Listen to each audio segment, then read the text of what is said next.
یہ آواز تو ان میں سے کسی کی بھی نہیں تھی۔ تو پھر وہ حیرت سے سوچتے اسی کی طرف دیکھنے لگے جس کی نظریں لیپ ٹاپ پہ ہی تھی۔ وانیا نے اس کے پیچھے سے نکلتے ہوئے تھوڑا اوپر ہوتے ہوئے لیپ ٹاپ پہ نظر ڈالنا چاہی، جب سامنے ہی اپنا چہرہ دیکھتے وہ پوری طرح سے جی ہی تھی، نیچے بیٹھی تھی، مارے گئی وہ کہتی اپنے منہ پہ ہاتھ رکھی تھی جب اس کی رنگت مکمل سفید پڑ چکی تھی، اور اس کو یوں سفید پڑتے ہوئے دیکھ کر وہ سب خیر سے اسے دیکھنے لگے۔ باہر آؤ سارے، اس سے پہلے کہ کوئی کچھ کہتا کاشان شاہ کا سرد آواز نے ان سب کی ریڑھ کی ہڈی میں سنسنی طاری کی تھی۔ وہ سب نظریں جھکائے اس کے سامنے آ کر کھڑے تھے، جس کو وہ سب ایک نظر دیکھتے لیپ ٹاپ بند کر گیا تھا۔ کیا کر رہے ہو یہاں؟ وہ بے حد سختی سے پوچھ رہا تھا، جس کو دیکھتے ہی وانیا باقاعدہ رونا شروع کر چکی تھی، اور اس کے کیے کی سب سے خطرناک ہتھیار اس کے پاس یہی تھا جو اسے مقابل سے بچا سکتا تھا، لالا وہ وانی۔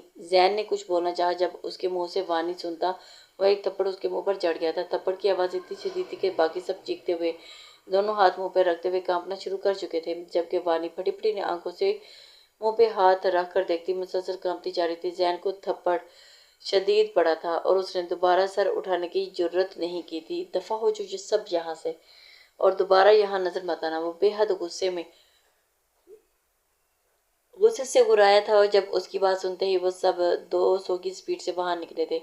سب سے پہلے زین نکلا تھا اور سب سے آخر میں وانیا۔ اسے جاتے جاتے غصے سے گھور کر جانا نہ بھولی تھی، جبکہ شدید غصے میں اس کی یہ حرکت مقابل کا سارا غصہ جھاگ کی طرح بٹھا گئی تھی۔ تھینک گاڈ اندر نہیں گئے۔ وہ اپنا روح ایک کمرے کی طرف کرتے ہوئے وہ شکر کی سانس خارج کر گیا تھا، کیونکہ اس کے سارے روم میں اس نے کسی کو لگا رکھا تھا، ہر طرف ہر جگہ۔ وہ اپنے پرسنلز یوں سب کے سامنے کھولنے کا عادی نہیں تھا۔ 2 دن رہ گئے تھے اپنے وعدے سے پھر نہیں جانا۔ ان کے کمرے میں ان کے پاس بیٹھا اسے جتانے لگا تھا، جس پہ وہ اسے گھور کر رہ گیا تھا۔ ہاں تم تو جیسے پھرنے دو گے نا مجھے، وہ جیسے میرے پھر سے جانے پہ میرے فیصلے کا مان رکھو گے، وہ جلے کھٹے انداز میں بولے تھے، جس پہ وہ کہہ کر لگا گیا تھا زندگی کے معاملے میں کوئی جھوٹ نہیں۔ وہ کم لفظوں میں انہیں بہت کچھ جتا گیا تھا۔ ہاں جانتا ہوں، اگر میری امیدوں پہ پورا نہ اترے اور ذرا سی بھی شکایت ملی تو وعدہ کیسے واپس لے لوں گا۔ وہ اسے وارن کرنے لگے تھے، کیونکہ اس کے غصے سے اس کی وحشی طبیعت سے واقف تھے۔ وہ اف، جس چیز سے آپ خوفزدہ ہو رہے ہیں نا، اسی چیز کا علاج تو لا رہا ہوں میں، وہ آنکھیں میچتا ہوا دلکشی سے بولا تھا۔ جب اس کی بات سنتے ہی وہ دھیما سا مسکرائے تھے اور صحیح کہہ رہا تھا۔ جانتا ہوں، اپنے وعدے سے پھروں گا نہیں میں، تم بھی وعدہ کرنا۔ اب کی دفعہ سیریس تھے یار، آپ سے وعدہ کرنے میں مزہ نہیں آ رہا، بیگم سے کروں گا۔ وہ انہیں چھیڑنے لگا تھا، جب اس کی بات پہ وہ اسے گھور کر رہ گئے تھے۔ میں چاہوں نا تو اسے کچھ کہنے والے تھے کہ وہ فوراً رکے تھے۔ ہاں کیا ہوا، بولے نا تو کیا؟ انہیں روکتے دیکھ کر مسکراہٹ دباتا پوچھنے لگا تھا۔ اس کا یہ روپ صرف اسی کے لیے کافی تھا، باقی سب کے لیے وہ ایک وحشی شخص تھا۔ دفعہ ہو جو، اور کبھی اپنی ساس سے بھی مل لیا کرو۔ اور اسے لتاڑتے ہوئے صلاح دیے گئے، فری کی تو میں ٹافی بھی نہیں لیتا، آپ اتنا مہنگا مشورہ دے رہے ہیں، نہیں چاہیے۔ وہ ان کے پاس سے اٹھتا ہوا اپنی گاڑی کی چابی اوپر کو اچھالتا ہوا کیچ کرتے ہوئے بولا تھا، جب اس پر نظریں ہٹا گیا تھا۔ وہ لگ ہی اتنا پیارا رہا تھا۔ شاہوں کی یہ حویلی کئی ایکڑ پر پھیلی ہوئی تھی اور ہر طرف سے سبزے کی گھیری ہوئی تھی۔ یہ حویلی ایک نہایت دلکش منظر تھی۔ اس حویلی میں سربراہ سید جگیر شاہ تھا، جن کی شادی فرکاس شاہ سے ہوئی تھی، اور ان کے 3 بچے تھے، الیاس شاہ، عباس شاہ، روبینہ شاہ۔ الیاس شاہ کی شادی سمرن سے ہوئی تھی اور ان کے 3 بچے تھے، زین شاہ، فجر شاہ، دعا شاہ، جبکہ عباس شاہ کی شادی ان کے چچا زاد فریحہ سے ہوئی تھی۔ ان کی ایک ہی بیٹی تھی وانیا شاہ، جن کی روبینہ شاہ کی شادی ان کی پسند سے ہوئی تھی۔ شوہر کے انتقال کے بعد سسرال والوں نے انہیں گھر سے نکال دیا تھا، جس کے باعث وہ اپنے دونوں بچوں کے ساتھ حویلی میں قیام پذیر تھی، اور ان کے 2 بچے تھے، ارخا شاہ، برخان شاہ۔ جبکہ حویلی کے ایک حصے میں رہتا تھا وہ وجود دادا جان کے جگر کا ٹکڑا تھا اور اس کے دوست کا پوتا تھا، مگر انہیں اپنے خون سے زیادہ عزیز تھا، کاشان شاہ، جس کی پرورش دادا جان نے ہی کی تھی، اور وہ بچپن سے اس حویلی میں رہتا تھا، مگر اکیلا۔ حویلی کا ہر بچہ اسے خوف کھاتا تھا، اس کی آنکھوں سے ٹپکتی وحشت انہیں ہر پل ڈرا کر رکھتی تھی، جبکہ وانیا اور زین کی تو اسے جان جاتی تھی۔ وانیا کو تو اس نے کبھی کچھ کہا ہی نہیں تھا، مگر زین سے اس نے ایک تھپڑ پڑ چکا تھا، جس کی وجہ سے وہ اس سے خوف زدہ رہتا تھا۔ آج کوئی کافی خوش لگ رہا ہے۔ وہ جو سنگھار میز کے سامنے بیٹھی ہلکا ہلکا مسکرا رہی تھی اور پیچھے سے ابھرتی ہوئی آواز اس نے شرمائی آنکھوں سے اسے دیکھا تھا، جو آنکھوں میں چمکتی شرارت لیے اسے دیکھ رہی تھی۔ ہاں تو ہوں گی نا، ہوشو، اتنے سالوں کا ارمان پورا ہونے جا رہا ہے۔ وہ اپنی چوڑیاں بجاتی ہلکا سا کھنکتا ہوا کہکا لگاتی تھی، جس پر باقی سب نے اس کی بے باکی پہ اسے گھورا تھا۔ شرم کر لو، دلہن بنی ہو۔ روبینہ شاہ نے اسے لتاڑا تھا، جس پہ وہ ناک سکوڑتی تھی۔ ارے پھپھو، جانے دیں، کیوں غصہ کرتی ہیں؟ ایک ہی دفعہ تو دلہن بننا ہے میں نے۔ اور وہ اپنی جگہ سے اٹھتی ہوئی اپنی پھپھو کے گلے میں بازو ڈالتی شرارتی لہجے میں بولی تھی، جبکہ اس انوکھی دلہن کو دیکھتے ہوئے سب حیران تھے۔ وانی تو روئے جا رہی تھی۔ روئے گی نہیں؟ ارہا، جو کب سے اسے چہکتے ہوئے دیکھ رہی تھی، اشتیاق اور حسرت سے پوچھنے لگی تھی، جس پر سب کا کہکا بے ساختہ ہی تھا۔ اللہ نہ کرے روئیں میرے دشمن۔ وہ اپنے بالوں کا ٹیکا سیز کرتی ہوئی دہلتے ہوئے لہجے میں بولی تھی۔ آخر سر جھٹکی تھی جب ارہا نے منہ بسورا تھا۔ یار، مجھے دیکھنا تھا تو روتی ہوئی کیسی لگتی ہے؟ وہ دونوں ہاتھوں کو گال پہ ٹکائے بولی تھی، جب اس کی بات سنتے ہی مرجم شاہ نے اسے گھوڑی سے نوازا تھا۔ کبھی اچھا نہ بولنا۔ وہ اسے گھورتی ہوئی دلہن بنی لڑکی کی بلائیں لینے لگی تھی، جو اپنی ارینج میرج پہ ہی بے تحاشا خوش تھی، کیونکہ اسے بس شادی کرنی تھی، پھر چاہے وہ کسی راہ چلتے فقیر سے ہی کیوں نہ کرا دو۔ بارات آ گئی، چلو چلیں باہر۔ وہ سب باہر جانے کے لیے شور مچانے لگی تھی، جب وانیا کے دل میں بھی ہلچل ہوئی تھی۔ ارے سنو، اوئے سنو! وہ اپنی ٹیم کو آواز دیتی ہوئی اپنی طرف متوجہ کرنے لگی تھی، جب سب نے اس کے پکارنے پہ آبرو اچکائے تھے۔ یار، مجھے بھی بارات دیکھنی ہے۔ وہ بےچارگی سے منہ بنائے اپنی خواہش بتانے لگی تھی، جس پہ وہ اپنا سب وہ سب اسے دیکھ کر رہ گئی تھی۔ Are you serious? یہ آواز تشابہ کی تھی، جس پر وانیا نے زور و شور سے سر ہلایا تھا۔ تمہارا دماغ خراب ہو گیا ہے؟ بس اور بات نہیں کوئی۔ فجر اسے گھورتی ہوئی ان دونوں کو باہر کی طرف لے جانے لگی تھی، جب وہ ان سب کو یوں بے وفائی کرتے صدمے سے خود کو دیکھنے لگی تھی۔ یہ سب مکر گئی تھی اور وہ ان کے کیے گئے وعدے یاد کرتی ہوئی ہنسی ہوئی تھی، مگر کوئی بھی اس کے پاس رکنے کو تیار نہیں تھا۔ تبھی وہ خود بھی کوئی جگاڑ لگاتی ہوئی بارات دیکھنے کا سوچنے لگی تھی۔ شاہ حویلی میں اس وقت موت کا سا سناٹا تھا۔ کچھ دیر پہلے جہاں آتش بازی ہو رہی تھی، اب وہاں گہرا سناٹا تھا، لوگ جیسے کوئی زیرو یا قیام پذیر نہ ہو۔ عین نکاح کے وقت لڑکے کی اصلیت سامنے آئی تھی، جو پہلے سے شادی شدہ بلکہ 2 بچوں کا باپ تھا۔ جب دلہن بنی وانیا بے یقینی سے سب کو دیکھ رہی تھی۔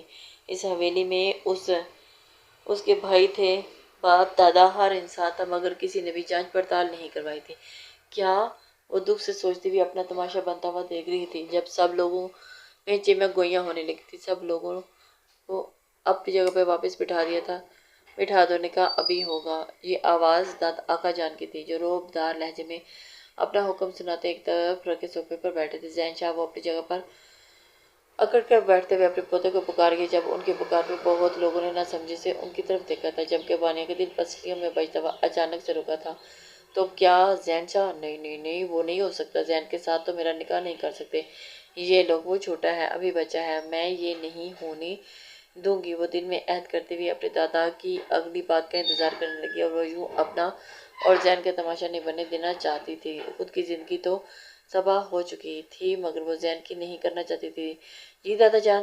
زین شاہ نے آگے بڑھتے ہوئے اپنے دادا کے سامنے سر جھکا دیا تھا، جب ان کی اگلی بات پہ سب کے سروں پر بم پھٹا تھا۔ شاہ کو لے کر آؤ۔ وہ اپنا حکم سناتے ہوئے ان کے اٹھنے کا انتظار کرنے لگے تھے، جبکہ زین شاہ کو لگا تھا کہ اسے زندہ زمین میں دھنسنے کا حکم دے دیا گیا۔ اور شاہ کو؟ وانیا نے حسرت سے ان کی طرف دیکھا تھا، اور اس وحشی کو کیوں؟ وہ حیرانی سے سوچتی ہوئی اپنے آقا جان کی طرف دیکھنے لگی تھی، جب ان کی نگاہیں کہیں اور تھی۔ دادا جان، میں جاؤں؟ زین شاہ تھوک نگلتا ہوا ڈرتے ہوئے لہجے میں بولا تھا، جب اپنے دادا کی کاٹدار گھوڑی پہ اپنی جگہ سے کھڑا ہوا تھا۔ اور یار، وہ بہت خطرناک ہے۔ وہ ان سے کچھ فاصلے پہ ہوتا پھر سے بولا تھا، جب وہ اسے تنبیہ نگاہوں سے دیکھنے لگے۔ فارس ادا کو بولے نا۔ وہ ایک طرف کھڑے خروش فارس کی طرف اشارہ کرتے ہوئے بولا تھا، جس پہ فارس نے بھی اسے تگڑی گھوڑی سے نوازا تھا۔ آپ جاؤ اور اسے کہنا کہ وانیا نے بلایا ہے، پھر تمہیں کچھ نہیں کہے گا۔ وہ اسے بلانے کی ترکیب بتاتے ہوئے بولا تھا، جب ان کی بات پہ یہ سب نے ناسمجھی سے ان کی طرف دیکھا تھا۔ کیا مطلب کچھ نہیں کہے گا؟ وہ بھی وانیا کے نام پہ؟ یہ ارم نے جلی بھُنی لہجے میں کہا تھا۔ یہ بات اس کے لیے ہضم کرنا آسان نہیں تھا کہ شاہ حویلی کا سب سے بڑا وحشی، جو ہر وقت مارنے اور مرنے کے لیے تیار ہوتا ہے، وانیہ کے نام پر یہ کچھ نہیں کہے گا، ہاں جا کر دیکھو تو۔ وہ اسے کہتے ہوئے اس کے جانے کا انتظار کرنے لگے، جب زین ڈرتے ڈرتے اندر کی طرف قدم بڑھا گیا۔ کچھ دیر کے بعد وہ اس کے ساتھ آتا دکھائی دیا تھا، جس نے بلیک شرٹ کے ساتھ بلیک ہی ٹراؤزر اور پہن رکھا تھا۔ ماتھے پر بکھرے بال بری طرح سے الجھے پڑے تھے، جبکہ پیچھے لب اس کے ضبط کا پتہ دے رہے تھے۔ اسے بھیڑ سے نفرت تھی اور وحشت تھی، مگر جس نے بلایا تھا اس کا بلاوا رد نہیں کر سکتا تھا۔ جبکہ اس کے ساتھ ہی زین چوکیاں مارتا ہوا اپنے بالوں میں ہاتھ پھیرتے ہوئے، سیٹ کرتا ہوا انگلیاں اور انگوٹھے کو کھلاتے ہوئے باقی انگلیوں کو بند کیے ناک کی ٹیپ پہ انگوٹھا ٹچ کرتا ہوا سب سے نہ ملنے والی داد وصول کر رہا تھا۔ حیرت سے بلایا وہ جانتا تھا، پھر بھی انجان بن رہا۔ مجھے نہیں لگتا کہ مجھے کچھ کہنے کی ضرورت ہے، وہ اس کی ایکٹنگ پہ اشش کر اٹھے۔ مجھے نہیں لگتا کہ بنا آپ کے کہے مجھے کچھ سمجھ آئے گا۔ وہ بھی انہی کا پوتا تھا جب اس کی چالاکی پہ دادا جان دانت کچکچائے گئے تھے۔ وانیہ کی برات واپس چلی گئی ہے۔ وہ یہ الفاظ نہیں بولنا چاہتے تھے کیونکہ مقابل ہر بات سے واقف تھا۔ اوہ سو سیڈ، کوئی بات نہیں لڑکے اور بہت۔ وہ جان بوجھ کر انہیں زج کر رہا تھا جب دادا جان نے اسے وارن کرتی ہوئی نظروں سے دیکھا تھا، جو اب زمین پہ شوز کی نوک سے نشان بناتا ہاتھ پیچھے کرتا ہوا باندھے کھڑا تھا۔ اچھا پھر ایسا کرو کہ مجھے بھی کچھ لڑکے بتا دو تاکہ میں بھی اپنی وانیہ کا رشتہ۔ اس سے پہلے کہ وہ اپنی بات مکمل کرتے کہ ایک جھٹکے سے سر اٹھاتا انہیں دیکھ گیا تھا۔ اس کی آنکھوں میں کچھ تو تھا جس کو دیکھتے ہوئے وہ اپنے لفظوں کا گلا گھونٹ گئے تھے۔ اوکے وائی ناٹ میٹ می۔ وہ اپنے ہاتھ ان کے سامنے کرتا ہوا انہیں خود سے ملنے کا کہنے لگا تھا، جب اس کی حرکت پر باقی سب نے اپنی مسکراہٹ ضبط کی تھی۔ شٹ اپ، دادا جان کو وہ تپا رہا تھا اور وہ تپ بھی رہے تھے۔ نکاح شروع کریں مولوی صاحب، وہ کہتے اسے بازو سے پکڑ کر وانیہ کے قریب بٹھا گئے تھے، جبکہ وانیہ اپنے ساتھ ہونے والے ظلم پہ ساکت بیٹھی تھی اور اس کا بس نہیں چاہ رہا تھا کہ وہ مولوی صاحب کی زبان کھینچ لیتی جو کتنی تیزی سے نکاح پڑھانے کو چل رہی تھی۔ اللہ جی میں اب کیا کروں؟ شادی کرنی تھی، ایک عام انسان سے دیو کی قید میں بھیجنے کو نہیں بولا تھا۔ اللہ جی، وہ روحان سی ہوتی ہوئی آنکھیں میچتی ہوئی اللہ سے شکوہ کرنے لگی تھی، جبکہ مولوی صاحب زور و شور سے اپنا کام کرنے میں مصروف تھے۔ 3 دفعہ قبول ہے کہتے ہوئے مولوی کو کوسنے لگی تھی۔ انشاءاللہ آج رات چین کی نیند نہیں سوئے گا یہ، وہ سب کو کوستی ہوئی اپنی قسمت پہ نہ بہنے والے آنسو بہانے لگی تھی، جبکہ باقی سب کا ہکا بکا اس کا ساتھ ہوا سین دیکھ کے تہی رہ گئی تھی۔ اس انسان سے سب سے زیادہ خوف کھانے والی بھی وانیہ ہی تھی، اور اب اس کی بیوی بھی وانیہ ہی تھی۔ اسے سمجھ ہی نہیں آ رہا تھا کہ وہ اب کیا کرے۔ ہاں میرا ہاسا۔ وہ اس وقت اپنے کمرے میں جولری نوچ کر اتاری تھی جب ارہا اس کی حالت دیکھتی بلند و بانک کہکے لگا رہی تھی، اگر آپ مجھے تمہاری آواز آئی تو تمہارا منہ توڑ دوں گی۔ وہ اسے پھاڑ کھانے والے لہجے میں کہتی ہوئی ایک جھٹکے سے اپنا دوپٹہ کھینچ گئی تھی۔ ارے بے وقوف لڑکی، کیا کر رہی ہو یہ؟ یا اللہ اسے عقل دے دو۔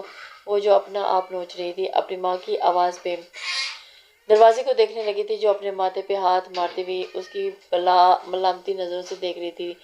دے گا اللہ، سب دے گا۔ جو بندہ آپ نے میرے پلے ڈالا ہے نہ میری ہوتی سوری شکل عقل بھی مفلوج ہو جانی ہے۔ وہ اس کی بات پہ غصے سے بولتی ہوئی آہر میں روحان سی ہوئی تھی۔ ارے عقل کی اندھی، خدا کا شکر کرو بیٹھے بٹھائے اتنا اچھا لڑکا مل گیا تمہیں تو مجھے وہ دن شروع سے ہی بے حد پسند تھا، بس اس لحاظ سے خاموش رہتی تھی کہ مرجم شاہ تو جیسے اپنی دلی مراد بڑھ آنے پر بھی پھولے نہ سما رہی تھی، جبکہ وانیہ انہیں دیکھ کے ہی رہ گئی تھی۔ ریلی پسند، کہیں سے پسند کی جانے والی مخلوق لگتی ہے وہ آپ کو؟ بڑی ہی کوئی گھٹیا پسند ہے آپ کی مما۔ وہ اس شخص کے لیے اپنی ماں کے منہ سے پسند کا لفظ سنتی ان پر چڑھ دوڑی تھی، جبکہ ان کے لفظوں کے چناؤ پہ مریم شاہ نے اس کو غصے سے گھورا تھا۔ تمیز کرو، شوہر ہے وہ تمہارا۔ وہ اسے آنکھیں دکھاتی ہوئی ڈپٹ گئی تھی جس پہ اس نے آنکھیں گھمائی تھیں۔ میں کہہ رہی ہوں کہ میں اس کمرے سے باہر قدم بھی نہیں رکھوں گی۔ آخر سمجھ کیا رکھا ہے آپ لوگوں نے؟ مجھے جتنا شوق تھا شادی کا سارا بیڑا غرق کر دیا آپ لوگوں نے۔ وہ زمین پہ گود بنا کر بیٹھی تھی اور اپنا دکھڑا رونے لگی تھی، جبکہ باقی سب اس کی ایکٹنگ پہ اسے دیکھنے لگے تھے۔ حالت دیکھو کیا کر لی ہے اپنی، بچے نہ ملنا ہوا تو؟ روبینہ شاہ نے اس کی بکھری حالت دیکھتے ہوئے استفسار کیا تھا، جس پہ وہ آنکھیں پھیلا گئی تھی۔ اوہ ہیلو، کون سا بچہ، کون سا ملنا؟ میری باتیں سنیں، یہ ملاقاتیں نہ آپ لوگ اپنے تک رکھیں، اور یار پھوپھو تھوڑا تو ہوپ خدا رکھیں، میشر میں اللہ کو منہ بھی دکھانا ہے۔ وہ 5 کلو کے منہ والا آپ کو بچہ کدھر سے لگتا ہے؟ آپ کو بچہ کہنے پہ تو آگ ہی تو لگ گئی تھی، تبھی بنا سوچے سمجھے اپنے اندر کی جلن مٹانے لگی، جبکہ اس کے لفظوں پہ فجر اور ارہا کا کہکا پھر سے پھوٹا تھا۔ بس کرو وانیہ، اتنی بدتمیزی کرنے کی اجازت نہیں دی میں نے تمہیں، شوہر ہے وہ تمہارا، اور عمر میں بھی بہت بڑا ہے، تمیز سے اور عزت سے بلایا کرو اسے، جب دیکھو منہ پھاڑ کے کچھ بھی بول دیتی ہو۔ اس کے الفاظ انہیں برے لگ رہے تھے، اگر یہی لفظ وہ سن لیتا تو یقیناً اس کی زبان حلق سے باہر کھینچ لیتا، تبھی اسے ٹوکتے ہوئے بولی تھی، میں تو منہ پھاڑ کر ہی بولوں گی۔ وہ بنا اس کی بات کو ہاتھ میں لائے ہوئے بدتمیز ہوئی تھی، اور جس پہ وہ اسے دیکھ کر رہ گئی تھی۔ اچھا نہ کھانا لاتے، نہیں کہتی کچھ بھی۔ ان کے دیکھنے پہ وہ سرنڈر کرنے کے سے انداز میں ہاتھ اٹھاتے ہوئے کھانا کھانے کا کہہ رہی تھی، اور جس پر وہ مسکرا کر اسے گلے لگاتے ہوئے اس کے لیے کھانا لینے چلے گئی تھی۔ ہے وانیہ، وہ جو چینج کرنے جا رہی تھی، اپنے پھپھو کی آواز پہ اس کی طرف مڑی تھی۔ جی۔ وہ ناسمجھی سے اسے دیکھنے لگی تھی۔ جنہوں نے اسے پکارا تھا وہ ملنے آئے گا نہ تو مجھے بتانا، پلیز پلیز پلیز، اس کے ہاتھ پکڑتی ہوئی التجائیہ لہجے میں وہ بولی تھی، جس پر وہ آنکھیں پھیلا گئی تھی۔ استغفار پھپھو، وہ کیوں آئیں گے بھلا؟ نہ جانے کیوں اب کی بار اس کے ذکر پہ دل دھڑکا تھا۔ شاید وہ نارمل ہو چکی تھی اس لیے، جبکہ اس کے آئیں گے کہنے پہ ارہا اور فجر نے گلا کھنگارتے ہوئے اسے چھیڑا تھا۔ اہم اہم، وہ آئیں گے، اہم اہم، اتنی عزت وہ انتی نہ تنگ کرنے لگی تھی، جس پر وہ 5 انگلیوں سے ان پہ لعنت بھیجتی۔ واش روم میں بند ہو گئی تھی۔ پیچھے ان تینوں کا کہکا سا بے ساختہ بلند ہوا تھا۔ رات کے 12 بج رہے تھے۔ دوسرے پہر جب سب لوگ خواب خرگوش کے مزے لے رہے تھے، وہ اپنی بالکونی میں کھڑا آسمان کو تکتا نہ جانے کیا تلاش کر رہا تھا۔ ہواؤں کی ہونکی اور اس کے بکھرے بال، واللہ وہ ہر منظر پہ بھاری تھا۔ مزید کچھ دیر وہاں کھڑے ہو کر اپنے جسم پہ ستم کرتے وہ اپنے کمرے کی راہ لے گیا تھا، اور اس کا کمرہ نہیں تھا، پورا محل تھا جہاں ہر شے موجود تھی۔ وہ اپنے کنگ سائز بیڈ پہ کراؤن کے اوپر لگی اپنی لارج فوٹو دیکھتا ہوا کچھ سوچنے لگا تھا۔ وہ اکیلا اس کمرے کا مالک تھا، اور تو اس کے اکیلے کی پکچر تھی۔ اب اس کمرے کا حصہ دار بھی آ گیا تھا، تو ظاہر ہے اس کی پکچر بھی لگنی چاہیے تھی۔ سوچتے ہی وہ اپنے بیڈ پر چڑھتا ہوا اپنی تصویر والا وہاں سے اتار گیا، اور اس کو اب دوسرے وجود کی پکچر چاہیے تھی، جو یوں تو اس کے پاس بہت سی تھی، مگر وہ ایک تھے تو پکچرز الگ کیوں؟ تبھی تو وہ اس کے ساتھ پکچر لینے کا سوچتا اپنا آئی فون پکڑے کمرے سے باہر نکلا تھا۔ پوری حویلی میں موت کا سا سناٹا تھا۔ رنگ برنگی لائٹیں حویلی کا ماحول خوابناک بنا رہی تھی۔ جب وہ سب کچھ نظر انداز کرتا اپنا مطلوبے کمرے کے باہر آ کر رکا تھا، وہ اس کے نکاح کے بعد نہیں ملا تھا، وہ اس سے کبھی بھی نہیں ملا تھا۔ بس اس کا خوف تھا جو حویلی کے ہر بچے کے دل میں تھا، اور اپنی وحشت بھری آنکھوں سے کسی کو بھی وہ خوفزدہ کر سکتا تھا، اور وہ کرتا بھی تھا۔ اور وہ دوست نہیں بناتا تھا، اور جو اس کے دوست تھے اس کو جھیل بھی بس وہی سکتے تھے۔ کمرے کا دروازہ کھلتے ہی تیز روشنی اس کا استقبال کیا تھا۔ او تم محترمہ، اندھیرے سے ڈرتی ہیں؟ وہ لاوقت کی شکل میں گول کرتا ہوا سوچنے لگا تھا، جبکہ نظریں اس وجود کو تلاش کرنے میں تھی جس کی خاطر وہ یہاں آیا تھا۔ What the hell! بیڈ پہ چادر وجودوں کو ایک ساتھ چپک کر سوتے دیکھ کر تو اس کا پارا ہائی ہوا تھا۔ اس کی ملکیت، اس کی بیوی 3 لوگوں کے درمیان چپک کر سو رہی تھی، جسے دیکھتے اس کی آنکھیں پل میں لال ہوئی تھی، اور اس کا بس نہیں چاہ رہا تھا کہ وہ ایک پل میں اس سب کو اٹھا کر پٹک دے، مگر وہ اس حالت میں انہیں اٹھا بھی نہیں سکتا تھا۔ تبھی خود سے کوئی ترکیب سوچنا، وہ بنا باقی 3 پہ نگاہ ڈالے اپنی ملکیت کو گھور رہا تھا۔ تبھی وہ آگے بڑھتا ہوا اس کے بالوں کا کچھ حصہ لیتا ہوا اس کے ناک میں گھمانے لگا، اور اپنے ناک میں کچھ چلتا ہوا محسوس کرتے ہوئے وانیہ ایک پل میں چیخ مارتی ہوئی اٹھی تھی، جب وہ اس کے لبوں پہ اپنی مضبوط ہتھیلی جماتا ہوا اس کی چیخ بند کروا گیا تھا۔ شش! آواز نہیں، باہر نکلو! وہ اسے وحشت زدہ آنکھوں سے گھورتا ہوا سرد لہجے میں بولا تھا، جبکہ وانیہ بدیقینی سے اس کو اپنے کمرے میں دیکھ رہی تھی۔ کیا واقعی ہی آ گیا تھا یا بس ایک خواب تھا؟ وہ آنکھیں پھاڑے اسے ہی دیکھ رہی تھی جب وہ دوبارہ سے گھرایا تھا، اور اسے یقین نہیں آ رہا تھا وہ سنا نہیں۔ باہر نکلو! اب کی بار وہ اس کے کان کے قریب گھرایا تھا، اور اس کا بس نہیں چاہ رہا تھا مقابل کے وجود کو ایک پل میں راکھ کر دے۔ اس نے دوبارہ سے غصے میں بولتے ہوئے دیکھا تو وہ اپنا آپ ان کے درمیان سے نکالتی زمین پر کھڑی ہوئی تھی۔ جب اس کے کھڑے ہونے پہ بھی وہ ایک پل کے لیے اسے اپنے بازوں میں اٹھا گیا تھا، اس سے پہلے کہ وہ اس کی حرکت پہ چیختی، مقابل اس کے لبوں پر گہری گرفت بڑھا گیا تھا۔ وانیہ کی آنکھیں پھٹی کی پھٹی رہ گئی تھی، جانے کو تیار تھی۔ وہ ابھی تک بے یقین تھی۔ وہ خڑوس بیسی شخص اس کے کمرے میں آیا تھا اور وہ اسے اٹھایا بھی تھا، اور اب کس صدمے میں اسے ہوش میں جانے